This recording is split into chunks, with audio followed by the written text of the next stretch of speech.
welcome to the Star Archives. I'm your host, Teen Wolf, and today we are going to be talking about Ahsoka Tano and her story as both a Jedi and a Force wielder. We'll get into that here in a bit, but first off, we're going to talk about Ahsoka and her many journeys and lessons throughout the Clone Wars when she became a Jedi padawan. And her first battle, and first time she also ever met her master, Anakin Skywalker, was on the planet of Felucia. And on that planet, she got to know Anakin, and he even came up with the amazing nickname that we all know very well if we watch the Clone Wars, Snips. And she also got to meet Obi-Wan Kenobi, who she would know alongside Anakin for many, many, many years to come, and her best friend, Captain Rex.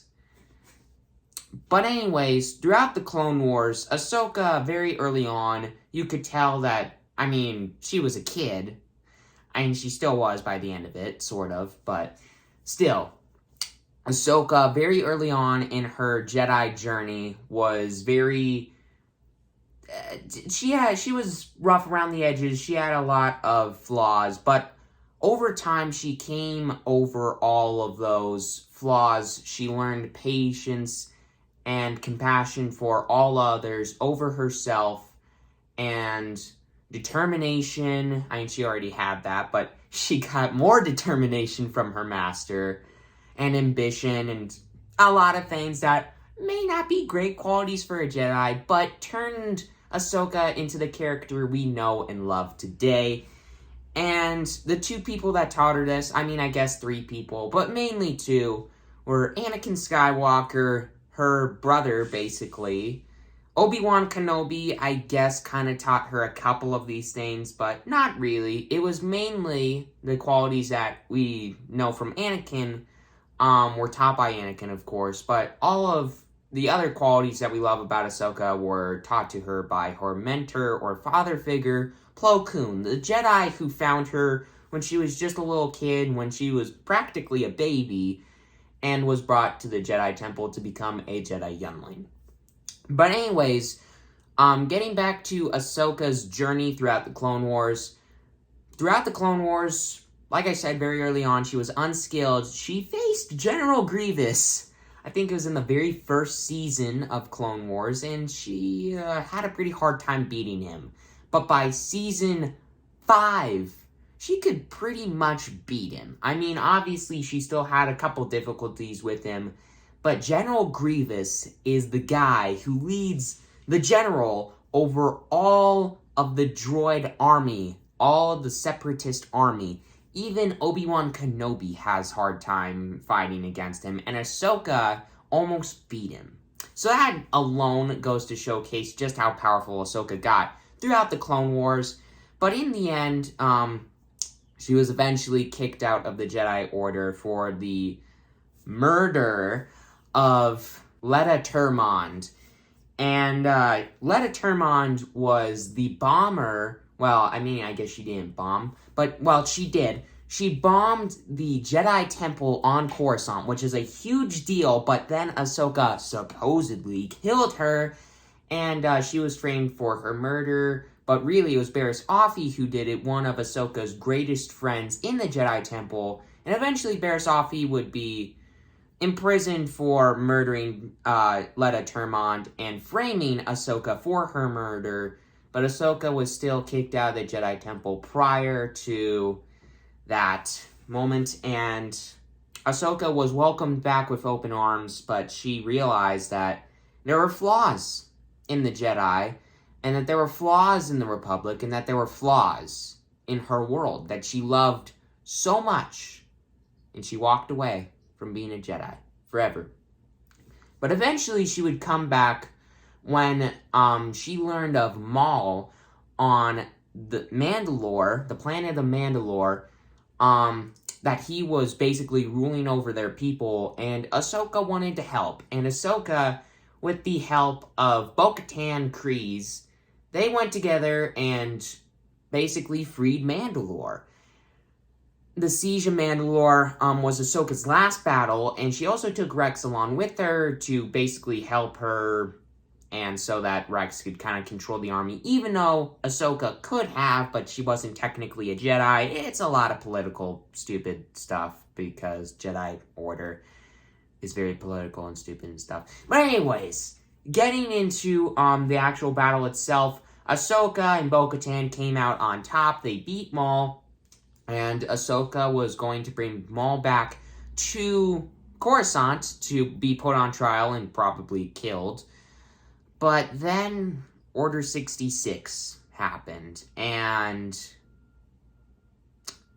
Ahsoka had to kill hundreds of clones that she had known for many, many, many years, except Rex. Rex removed his chip, actually, with the help of Ahsoka, and then Rex and Ahsoka had to battle their way out of a Republic battleship, battle cruiser, with hundreds upon hundreds of clones trying to kill them both.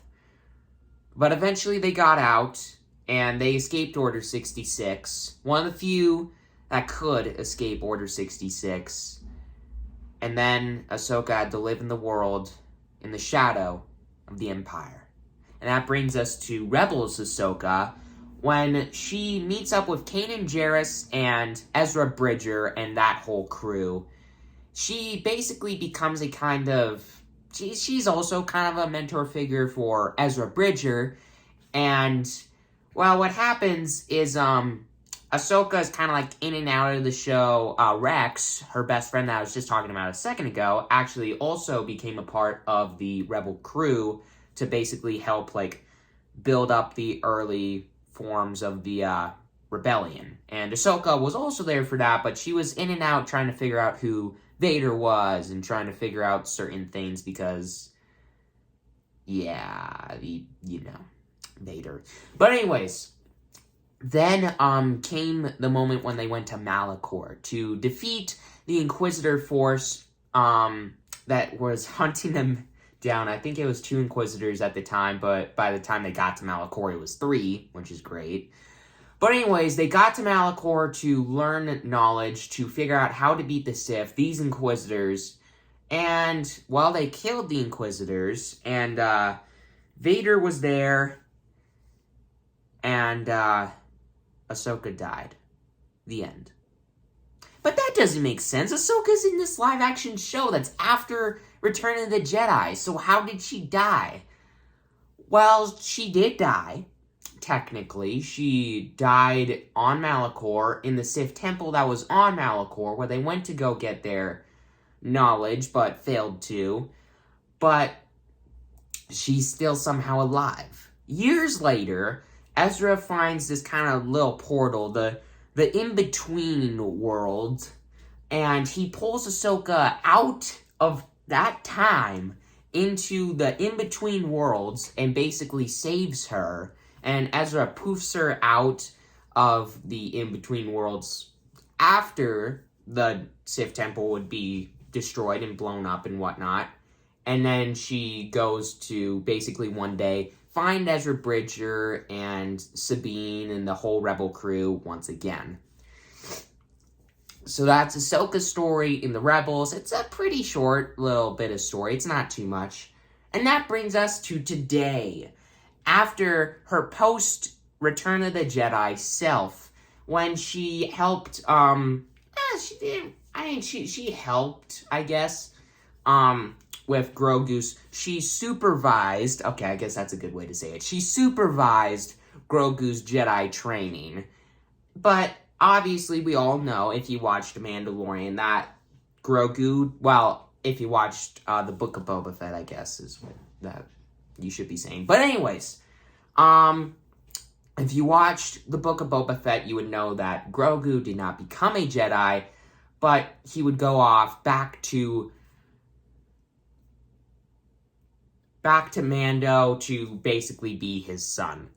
And Ahsoka would go off and continue to be herself, trying to hunt down Thrawn, the ultimate evil of the Rebel show.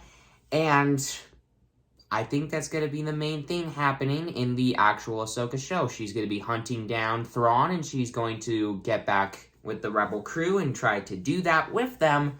And it's going to be fun. It's going to be super fun to watch. That's the story of Ahsoka, everybody. Thank you for watching. Please hit that subscribe button if you haven't already. It's completely free. You won't regret it. And with all that aside, I'll see you next time on this Tuesday's most likely short, talking about the next little character, or in this case, big character, that is going to pop up in the Ahsoka show. So with all that aside, thank you for watching, everybody, and I'll see you there.